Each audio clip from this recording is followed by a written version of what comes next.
Hey there, cats and kitties. I am the Blues Man, Johnny Blues, and with this video, discussing my thoughts on the 2018 Netflix series Lost in Space. And I gotta say, I had a thorough blast watching the series from beginning to end, and I was coming off of a level of trepidation and apprehension because I didn't exactly know what this was going to amount to getting into it. You know, I had pretty much stayed away from any of the teasers or trailers or anything like that. I had read an article, saw they were going to be making this, and I just sort of waited until it was going to be coming out to delve into it and check it out. And I really loved the hell out of it. I loved it to pieces by the end. And you know, even with that apprehension, because I'm somebody who grew up with reruns of the original Lost in Space series on like TNT or TBS back in the day when I was a kid, all of which was an extension of my love and fascination for classic sci-fi and things like Star Trek, the original series, Star Trek The Next Generation at the time, you know, classic movies like The Day the Earth Stood Still and Forbidden Planet, which had Robbie the Robot, one of my favorite all-time cinematic robots, you know, in sci-fi history, alongside C-3PO and R2-D2 and Data in The Next Generation of Star Trek, which is more an android. You know, things like that. Robbie the Robot. And, of course, the creator, for those who aren't familiar, of Robbie the Robot in that film, Forbidden Planet, is the same person who created the B-9 robot in the original Lost in Space. So I was immediately attracted to that, you know, like moths to a flame, because as a kid I loved all these different robots in sci-fi. And so I watched the series primarily for the robot as a kid. You know, I had these vague memories of it being really campy and really goofy and things like that. Some of the humor flew over my head as a kid, but some of it I got, you know, that kind of thing, approaching my early teens. And I didn't know how exactly they were going to do this series in a modern, you know, streaming sort of TV series format. And I guess one of my earliest sort of criticisms about this series has to do with my unfamiliarity with watching a lot of the more modern streaming, you know, TV series and such, which I get the impression are much more episodic or serialized in a sense. They're telling an overall story, and I got that sense of it watching this, you know, 2018 Lost in Space, in the sense that every episode, even if there wasn't necessarily a cliffhanger per se, there was so much that had gone on from episode to episode that whetted my appetite to want to get right into the next one. So as I'm watching it, I'd planned to check out the first episode, and then after I'd gotten through the first episode, I'm like, okay, I'll give it the first 3. And then I was like, no, I'll give it the first 4. And the next thing I knew, I had gone through the first 6 episodes in one sitting. And at that point, it was late at night, and I'm like, okay, I gotta go to bed. I gotta cut it off. Watch the last 4 tomorrow, you know. Which then took me 2 days to get back to because of, you know, being busy offline and things like that. But it was a superb, spectacular series because it did have the robot. It had the Robinsons. It had Dr. Smith and everything. Parker Posey plays the modern incarnation. For the most part, it does conform to the original plot outline. You know, this family is going out into space, but in this case, they broaden that whole horizon because it's not just singularly the Robinson family. They are the focused upon characters, but you have a whole bunch of other, you know, human beings who were all meant to be setting off to Alpha Centauri to find a new living space, you know, save humanity, leaving behind Earth, which, you know, had all of the toxins in the atmosphere and everything.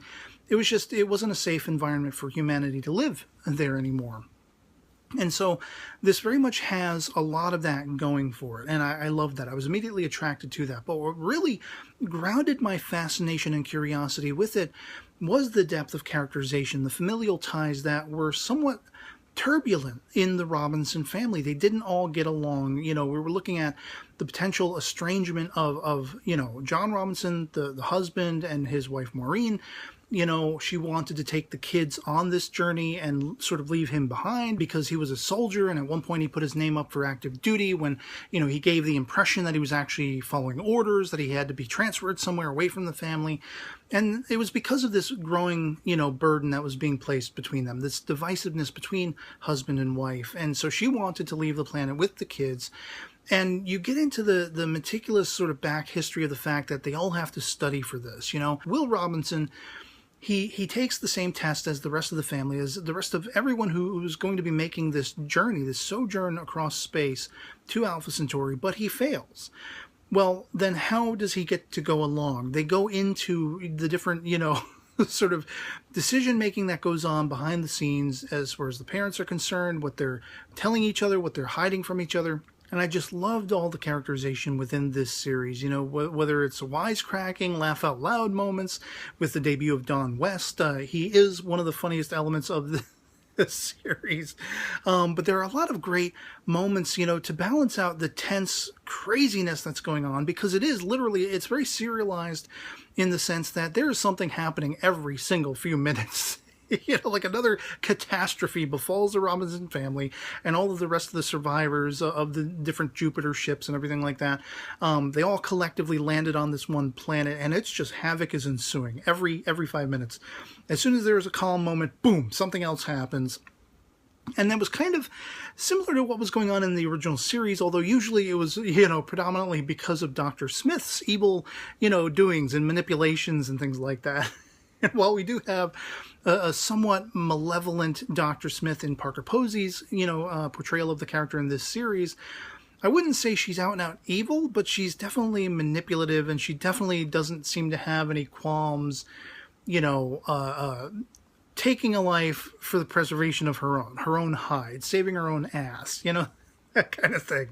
And I really love how the dynamic is there between she, you know, her Dr. Smith and Will Robinson, as well as the robot. There is that triumvirate, but they really managed to cleverly space it out, parse it out so that every one of the family members gets time to shine all throughout the series. You know, none of them feel like background characters. They really feel like a familial unit, and they really feel like they're all bringing something specific to the table that, you know, were they missing, you wouldn't get the full broad picture of what they're going through, what they need to do, what they have to accomplish by unifying to get from point A to point B. Point B being, can we get fuel? Can we get off this planet? Can, you know, now that we're in orbit, can we survive? You know, that kind of thing.